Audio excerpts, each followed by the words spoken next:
picture? I have to put it in this thing. The Rwanda. The Tutsi and Hutu. No, I haven't presented yet. We watching that day? I'll probably do mine Monday. Okay.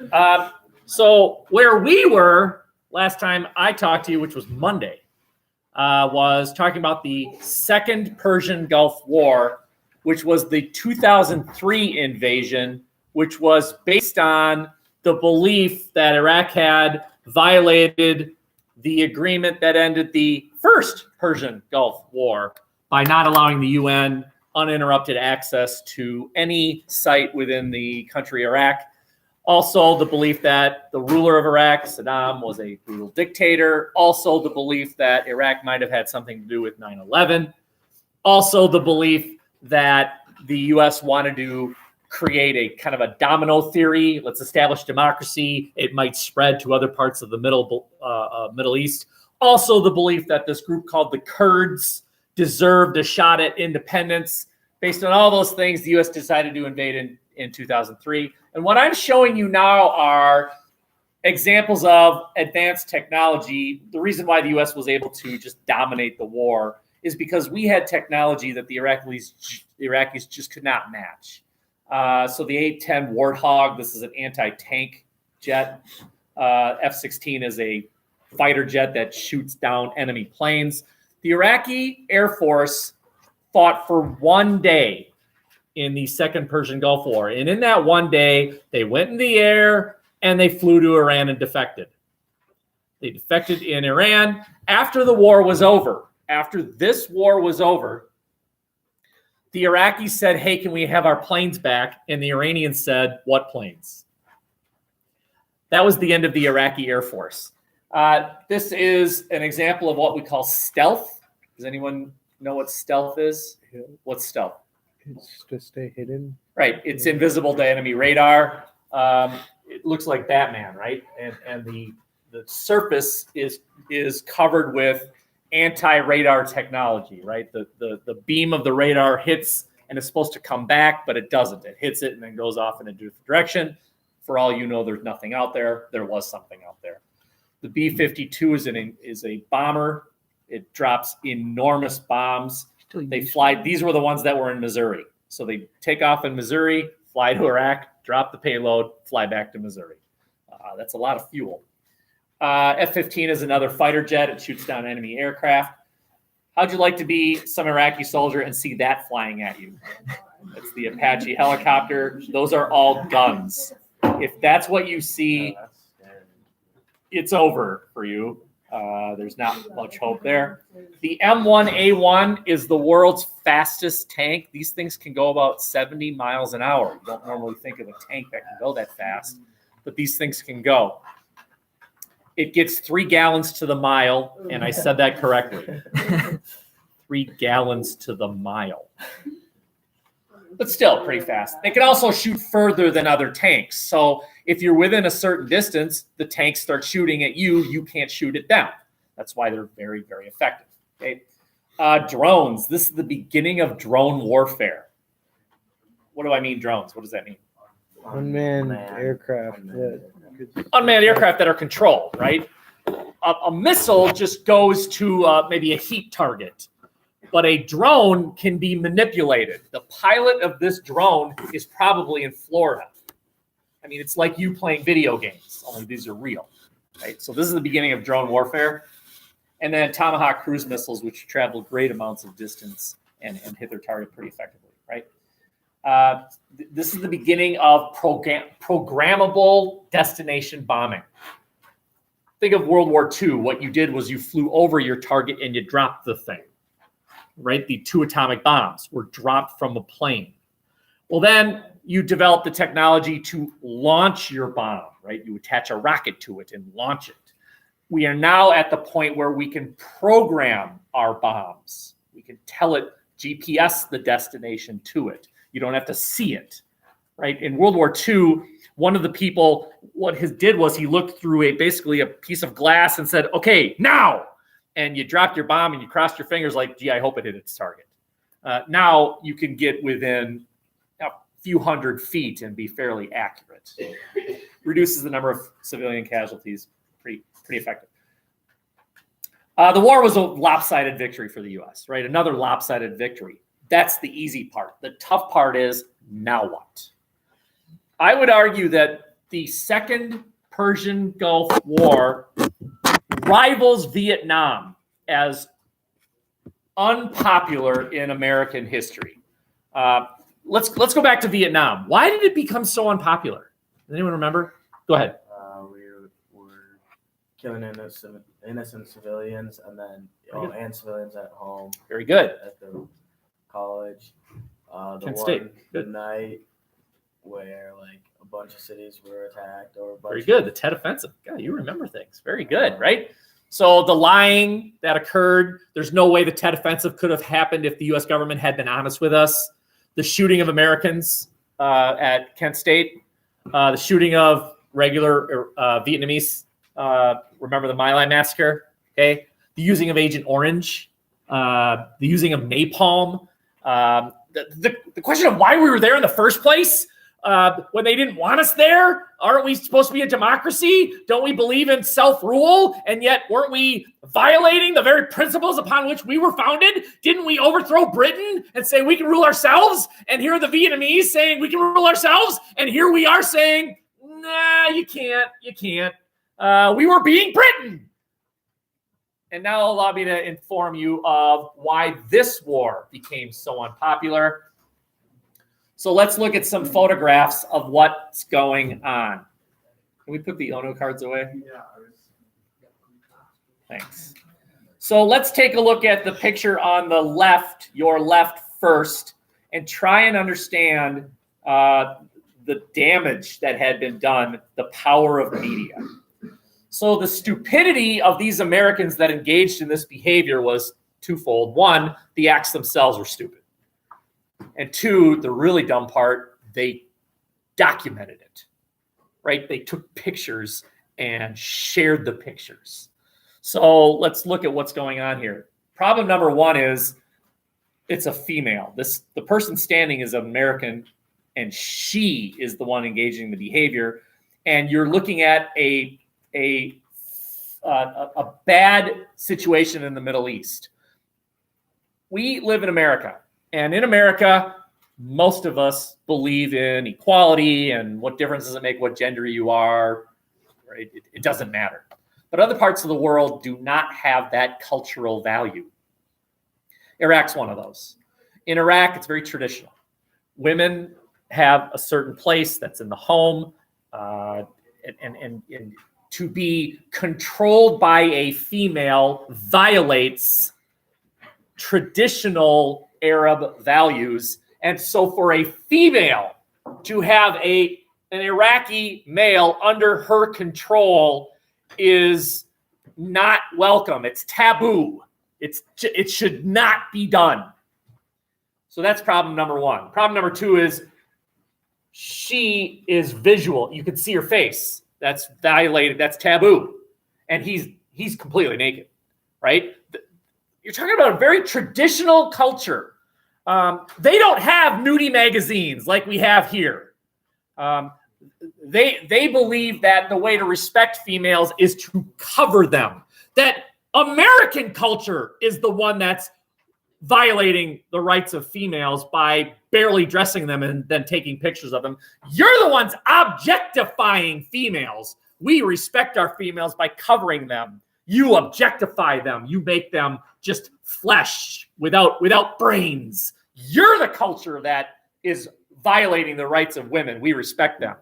And to be naked in front of a female in public is taboo. That's a dog leash. You and I live in a culture where dogs are pets. There are other parts of the world where that is not true. And a dog leash is especially insulting.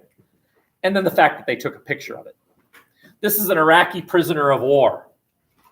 There are certain rules about how you treat Iraqi prisoners of war, right? You're not supposed to torture them. You're not supposed to make them naked. You're not supposed to humiliate them. And that's exactly what's going on here. This picture made it to American newspapers. Americans are viewing the Iraqi war as a war about, hey, Iraq, you're not obeying the United Nations. You might have weapons of mass destruction. You have a brutal dictator. You're imprisoning the Kurds. And with one picture, all of that went away. We were now the bad guy because that's us. We're not the country enforcing international law. We're not the country getting rid of a dictator. We're the country that takes Iraqi prisoners of war and puts a dog leash on them and then takes pictures of it, right? All that good that had been done was undone. Now let's look at the picture on the right and see if you can figure out what's going on. Here's another Iraqi prisoner of war. You can see that he's standing on a fairly small box. You can see that he's covered. He doesn't know what's going on. Face mask. Can you see the wires? The wires are attached to his fingers. They're also attached to other parts. And the wires are attached to parts of his body and are connected to absolutely nothing. They're just dangling in the air. But he doesn't know that. He was told that those wires were attached to a car battery and that if he stepped off the box, they'd turn on the car battery and electrocute his fingers and other parts of his body. So he stood there for something like 4 hours. And the Americans who did this took pictures of it. So many levels of stupidity here. Again, look at all the good that the U.S. was trying to do in Iraq. We were doing a good thing. Undone by a few stupid Americans, just like William Calley. It was not American policy to kill Vietnamese civilians. But Calley did what he did at My Lai, undid all that good. Same thing here. A few Americans did all this damage because of their incredible stupidity. Okay. Any questions on those two pictures? The damage that was done. The prison where this all took place in was a prison called Abu Ghraib. Anyone ever heard of Abu Ghraib?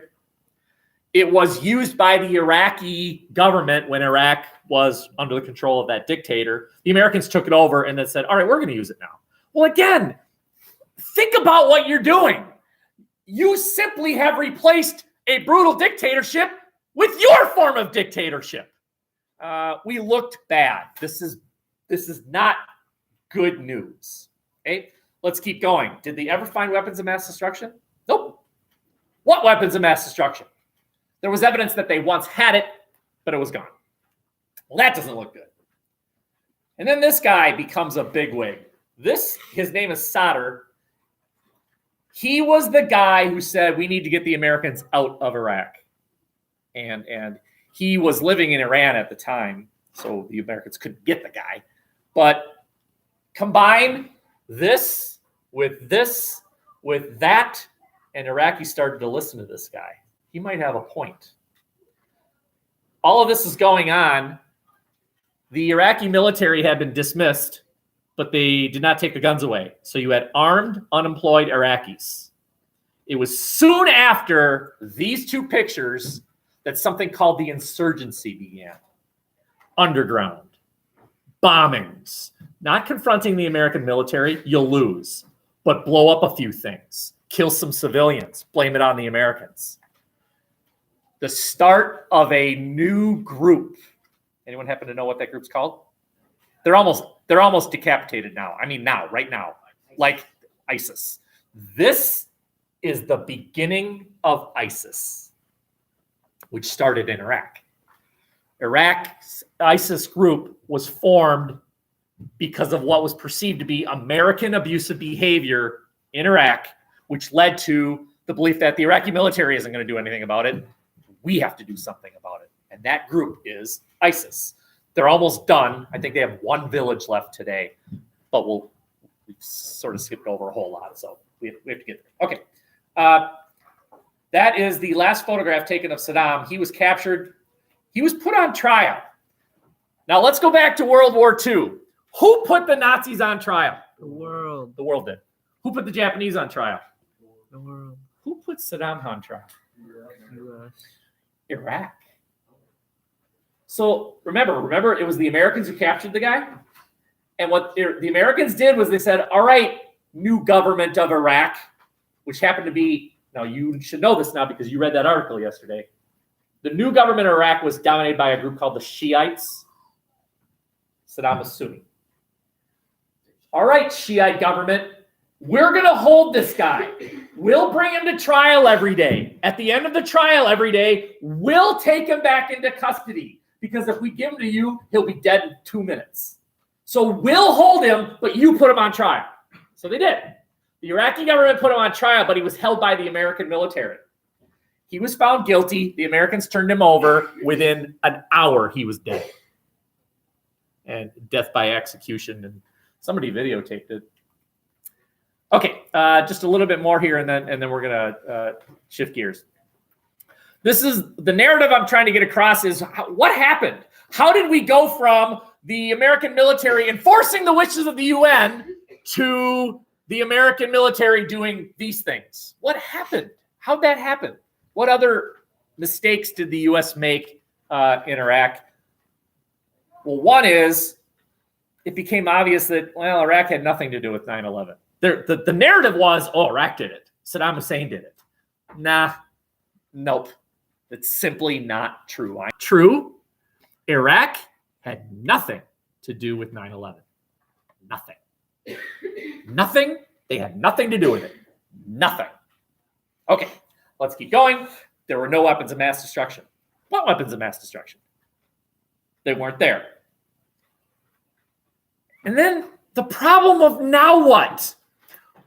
The thing that made World War II so successful, yeah, we beat the Nazis. Yeah, we beat the Japanese. But when it's so successful is after the war was over, the U.S. was able to control the situation really effectively. Anyone want to take a guess here? Just take a guess. How many American soldiers died in Germany during American occupation of Germany after World War II? Zero is the right answer. Zero. Nobody. How many American soldiers died in Japan during the American occupation of Japan after World War II? Zero. How many Americans died after the Second Persian Gulf War was over? And I don't want a number here. I'll just say this. More than died during the war itself. More American soldiers died after the war was over than during the war itself because of the underground resistance of these radical groups that did these bombings, these suicide attacks. It was a mess. And who did it? Who did these attacks? Former Iraqi soldiers. Just like the KKK was made up of Confederate soldiers, the radical groups in Iraq was made up of former Iraqi soldiers. And they were the ones that engaged in the terrorist attacks and all that stuff. Okay. The last thing I'm saying on this page is that's a big word right there. It's called Ba'ath. Ba'ath is a party. We have Democrats and Republicans in Iraq. They have Ba'ath. Right? That's the one party. You want to be a teacher in Iraq? You had to join the Ba'ath party. You want to be a government official? You had to join the Ba'ath party. If you wanted to be anything in Iraq that took some brains, you had to join the Ba'ath party. It was just something you had to do. Well, the U.S. government, after the war was over, found a list of people in the Ba'ath party and said, none of these people can have a job. They're all dismissed because they were all part of the former regime. Well, what you've just done is you've identified the very people that have half a brain and you've kicked them out. You are now looking at the leaders of the resistance movement.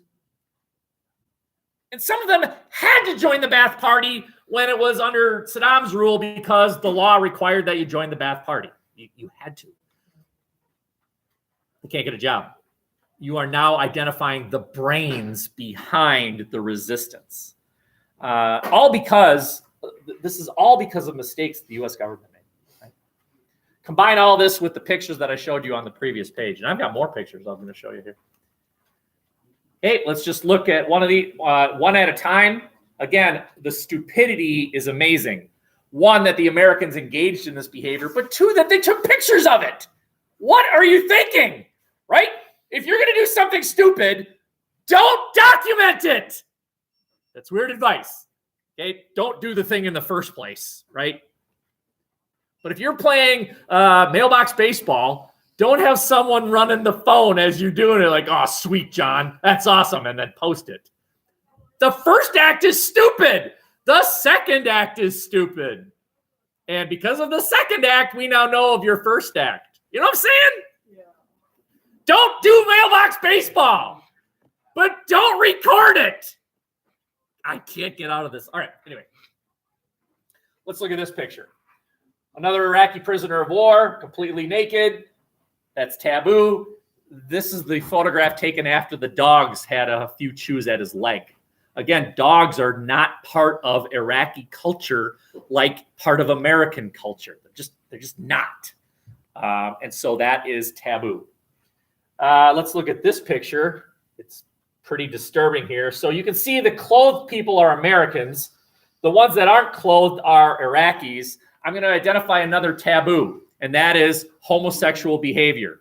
You and I live in a culture, whatever your opinion is here is fine, right? I'm not telling you that you have to accept or reject the idea of gay marriage, whatever. But the fact is it's legal. Gay marriage is legal in the United States. It's been legal for, 4 or 5 years now. Coast to coast, it's legal. We believe in a culture that says what business is it of it if anyone else is what you do in the privacy of your home. That's your business. No one can tell you one way or another. But that is not true in other parts of the world. In the Middle East, homosexual activity is taboo. One of my favorite stories involves the leader of Iran who came to Minnesota one time and gave a speech at the University of Minnesota. And one of the students said, what do you do with gay people in Iran? And his response was, there are no gay people in Iran. Okay. I mean, the entire crowd laughed. Like, yeah, okay. It's beyond their ability to comprehend that is acceptable behavior. So to strip them naked and then put them together and then take pictures of it is putting salt in the wound, man. You are simply insulting their culture, right? Do you think that anybody in the Middle East looked at this picture and said, well, the Americans are trying. This is just a few of the bad apples. But the Americans are really trying to establish a good government and get rid of the weapons of mass. Are you nuts? They looked at this picture and said, that's America. That's America. The land of nudity and rock and roll and drugs and alcohol. And they're trying to put that culture onto our culture. No thanks.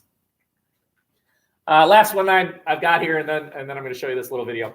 This is the aftermath of an incident called the Blackwater incident. Anyone ever heard of it? Probably not.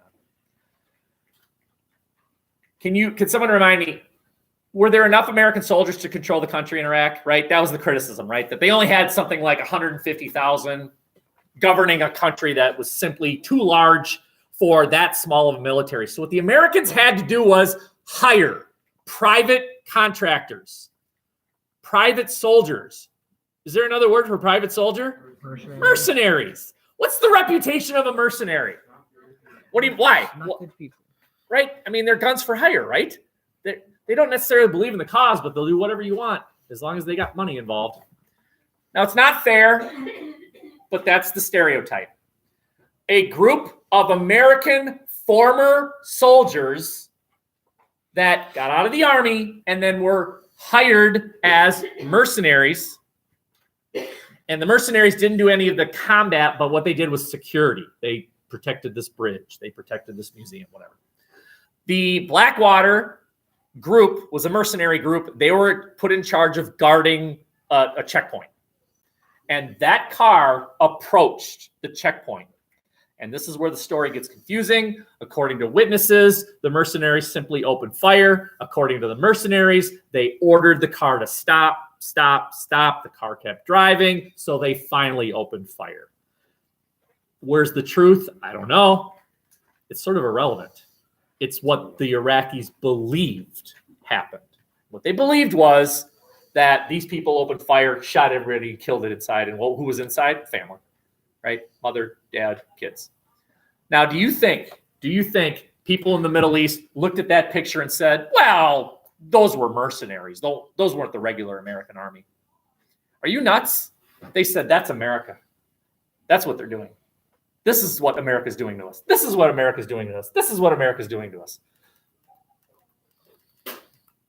This is what America's doing to us. This is what America's doing to us. No wonder the war became incredibly unpopular. It's kind of amazing that it even remained popular as long as it did. Okay. Any questions on what I showed you today? Okay, I've got about a 4-minute video, and then we'll shut her down for today.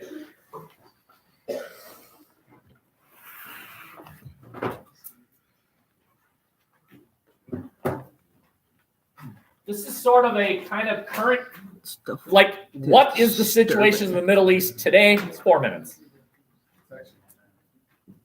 It's 10 minutes. The Middle East is one of the most complex regions in the world. Currently, there are 4 failing states and 3 wars, with major powers increasingly taking opposite sides. Countless armed militias and terrorist groups are spreading violence across borders. The region has seen conflict after conflict going back well into the 20th century. But among all the uprisings, civil wars, and insurgencies, 2 countries always seem to be involved: Saudi Arabia and Iran.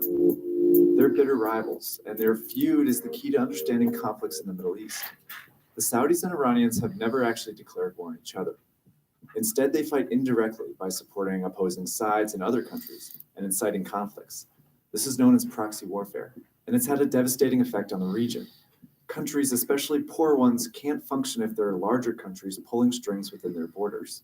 Both the Saudis and the Iranians see these civil wars as both tremendous threats and also potentially enormous opportunities. The Saudi-Iranian rivalry has become a fight over influence, and the whole region is a battlefield. It's why the rivalry is being called a Cold War.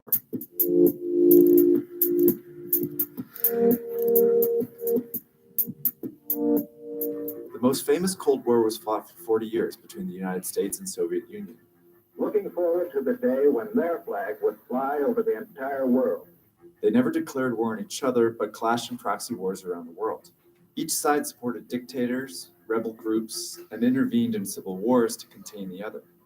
Like the US and Soviet Union, Saudi Arabia and Iran are 2 powerful rivals.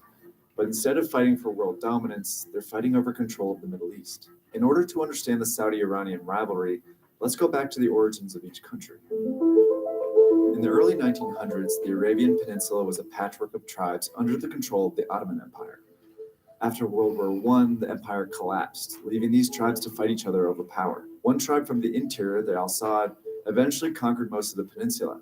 In 1932, they were recognized as the Kingdom of Saudi Arabia. 6 years later, massive oil reserves were discovered in Saudi Arabia, and in an instant, the Saudi monarchy was rich. That oil money built roads and cities all around the desert country, and it helped forge an alliance with the US. On the eastern side of the Persian Gulf, another country was emerging, but having a much harder time.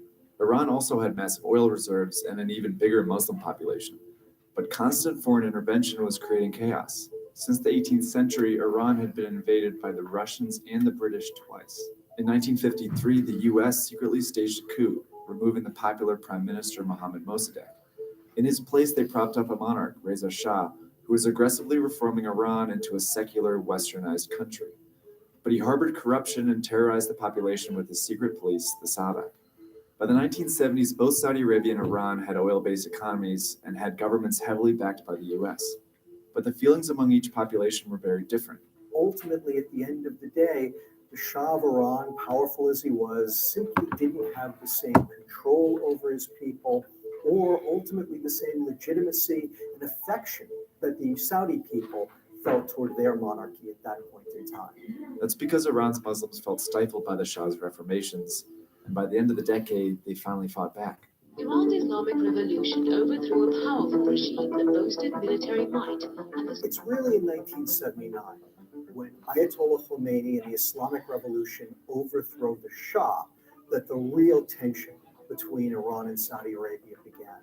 Ayatollah Khomeini was a Muslim clergyman who preached against Western-backed secular monarchies.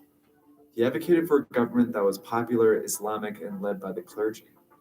And in 1979, he led a revolution to establish just that. It was a massive international event that prompted reactions around the world, especially in Saudi Arabia. The Iranian Revolution terrified the government of Saudi Arabia. They were fearful that Ayatollah Khomeini would inspire their populations to rise up against them, exactly the way that he had caused the Iranian population to rise up against the Shah. And there was a religious threat too.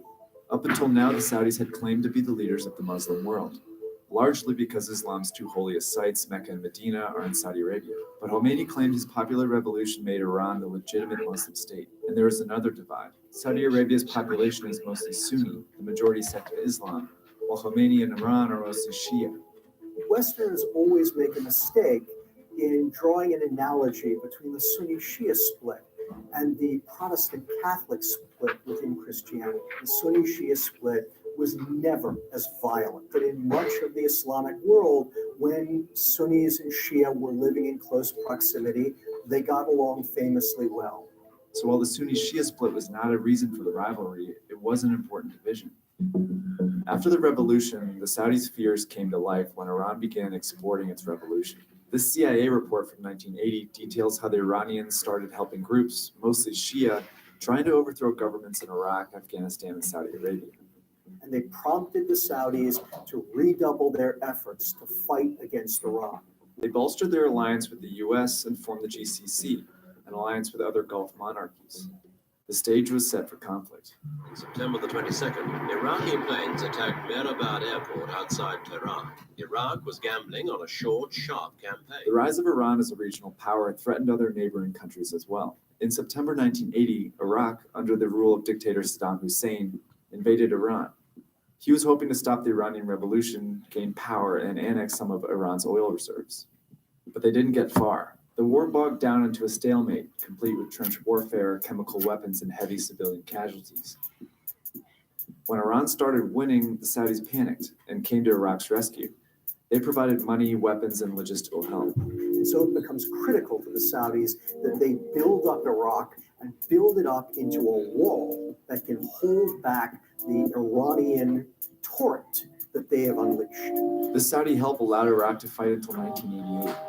By then, nearly 1 million people had died. The Iranians largely blamed the Saudis for the war, and the feud escalated. Fast forward 15 years, and Iraq again became the scene of a proxy war. In 2003, the US invaded Iraq and overthrew Saddam Hussein. Neither Saudi Arabia or Iran wanted this to happen, since Iraq had been acting as a buffer between them. But problems arose when the US struggled to replace Saddam. The United States has no idea what it's doing in Iraq after 2003, and it makes one mistake after another that creates a security vacuum and a failed state and drives Iraq into all-out civil war. Without a government, armed militias took control of Iraq, splintering the population. Sunni and Shia militias suddenly sprang up all over the country. Many were radical Islamist groups who saw an opportunity to gain power amidst the chaos. These militias were ready-made proxies for Saudi Arabia and Iran, and they both seized the opportunity to try and gain power. The Saudis started sending money and weapons to the Sunni militias and Iran the Shia. Iraq was suddenly a proxy war with Saudi Arabia and Iran supporting opposing sides. That trend continued into the Arab Spring, a series of anti-monarchy, pro-democracy protests that swept through the Middle East in 2011. And this had very different consequences for Saudi Arabia and Iran. That is terrifying to the Saudis. We'll stop there. who are the ultimate Not that you status need to quo memorize power. all this stuff. You don't. It's just, you can see how just messed up it is. That's the point. Shia, Shiites, same thing. Have a great break. The ultimate anti-status quo power.